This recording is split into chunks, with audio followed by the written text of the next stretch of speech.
Aloha and welcome back to Live at the Legislature, where every week we sit down with reps and senators from the legislative minority to talk about issues running through the state capitol.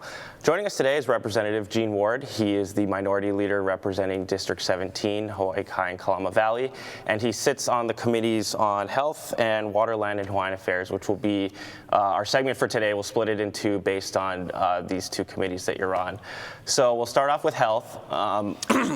This week, because of coughing like that, we should assure people that the coronavirus is being taken care of. There's no worry to be concerned about it. The Lieutenant Governor has given a briefing. 27 people are in quarantine. Only one actually from Hawaii who actually possibly contracted. The other are voluntary. So those of you who are alive, those who are looking live at the legislature, be assured everything is under control. But otherwise, we have the Red Hill fuel tank issue that we're going to be hearing as we speak, actually.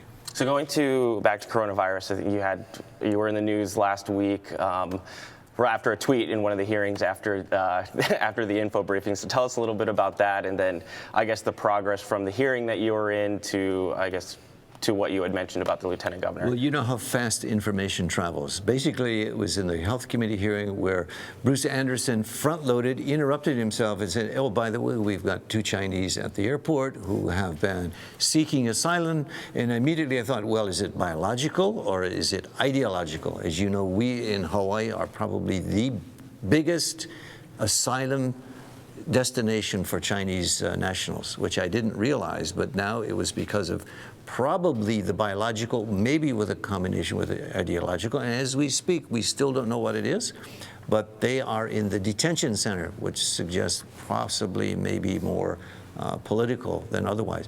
So I tweeted that out, as I do with a lot of important issues. People picked it up, and the media was calling me like, hey, I'm not a go-to guy with CDC credentials from Atlanta, Georgia. But it's where people didn't know and then appreciated to be kind of apprised of what was going on, because we have been designated as one of the 7, now one is the 11, and I push back on that because I think with 50% of our visitor industry as the solution for our economy is based upon 50% of all the visitors that come here, 10-point-something million. We can't afford to have a crisis. We can't afford to have, hey, don't go to Hawaii, they got coronavirus. So my sense was, and I pushed back at the White House as well as the RNC, get Hawaii off the list. By then, all the water had gone under the dam. We were one, and strategically, yes, we're in the Pacific, but because our economy is so fragile, we have to be very careful, and I just wanted to assure people as starting out, the coronavirus is under control, and if anything does happen, I'll be sure to tweet out what differences or what developments may occur. Again, this is not to worry the folks at home who are watching, but you did have a direct role to play in, I think, the quarantine status. So can you talk about that? You mentioned the White House, RNC, well, Lieutenant Governor. there was a difficulty getting the approval for the Pearl Harbor base, and that approval was stuck for 2 days. And Josh and I are friends from when he was in the House, and we kept in touch with each other. And I said, Josh, you need any help with this? And I said, because I'm the National Committee man, I can call the White House, I can go through the RNC, which I did do. And unfortunately, they were saying a lot of the private sector is the issue that they're using on the mainland for a lot of things. I said, don't you dare think about putting any of our people in quarantine in Waikiki. That's exactly the wrong thing that we want to do. So a couple of hours after that, Josh called and said, hey, everything's working well. Now, whether there's a correlation with my call or whatnot, we can't really show or tell. But the fact is, we do have that place with 60 rooms, 120 beds, and we are prepared for anything that occurs. And right now, there are 26 beds for those who have voluntarily quarantined themselves. So again, rest assured, everything is under control. We're going to switch gears to the Hawaiian issues. So my favorite subject. It is Hawaiian Caucus Week here at the state capitol. February is Olelo Hawaii month as well. So they kicked it off yesterday with House Concurrent Resolution 37, which would call the governor to form a reconciliation task force. It was in the auditorium, quite a decent amount of people there. Can you talk about the... First, a disclaimer. I am not Hawaiian, but I have enough credentials to be able to stand and speak, I think, to some degree of certainty, truth, and honesty about the Hawaiian situation. For 5 years, I studied Hawaiian affairs. I have a PhD in economic sociology, having studied Hawaiians in comparison to Caucasians. Secondly, for 12 years, I was the business partner with Dr. George Kanahele, one of the premier civic leaders, intellectual thought leaders in the Hawaiian community. We were doing entrepreneur training of Hawaiians and of indigenous people in 10 countries all over the world. And I'll never forget the first thing he said to most every indigenous group. He said, first thing you got to do is exorcise the spirit of inferiority or the ghost of inferiority so you too can take a stand in this economic leadership that your country needs you to do. And I had that same sense yesterday in the hearing. Unfortunately, the reconciliation got too focused on TMT.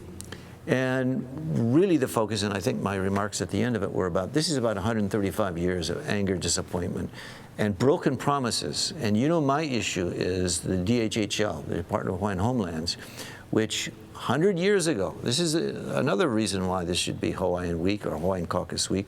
100 years ago, Prince Gohio had the Department of Hawaiian Homelands, or the Hawaiian Homes Commission Act, passed. And now, 100 years later, after they got 203,000 acres, they have 9,800 people on the actually having a homestead, 28,000 on the wait list. One of the testifiers yesterday in the hearing said, you guys know what to do. The government knows what to do. The governor knows what to do, and we're not doing it. And I think that was one of the takeaways. The distrust of government from the Hawaiian community. Every community that's come to Hawaii has prospered, except the host community, the Hawaiian community. When it comes to protocol, dancing, and chanting, and culture, and all the efforts, Hawaiians get preeminence. When it comes to political, economic issues, they get in the back seat, and they say, well, wait, we're not ready for that yet. I think anyways, that's my opening remarks. That's an issue that we haven't paid attention to, and this body keeps kicking the can down the road. We got about 45 seconds left. I think that was a big thing in the hearing is, I think the lack of excitement behind this big task force to reconcile the Hawaiian community. You had me on my calendar from 9 to 3 o'clock, and it was finished by 10:30. Suddenly it was kind of a non-event, but it was an event where a lot of people said they don't trust Governor Ige. Do you see that? Do you see that changing? That the excitement around it? Do you see the ability for Native Hawaiians to trust government? I was excited that Tricia Watson and yesterday in person, Uncle Walter Riddy from Molokai said it's time to go from marching to voting, and I've always said time and again, what's missing in the Hawaiian community is political muscularity. They've got to run for office, they've got to get at the table, get the vote, and then the self-determination will follow. And on that note, Rep. Ward, thank you for joining us this morning. Again, to the folks at home, thank you for joining us today. We'll see you next week. In the meantime, you can follow us on Facebook, Twitter, and Instagram at High House GOP.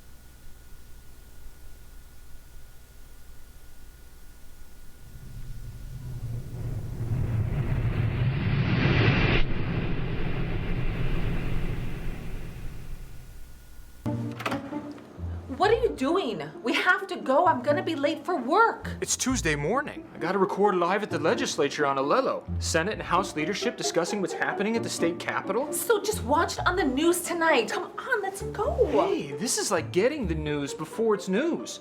If only I could get this remote to work. There. Can we go now? No DVR? No problem. Watch Wednesday evenings at 7 p.m. on Channel 49.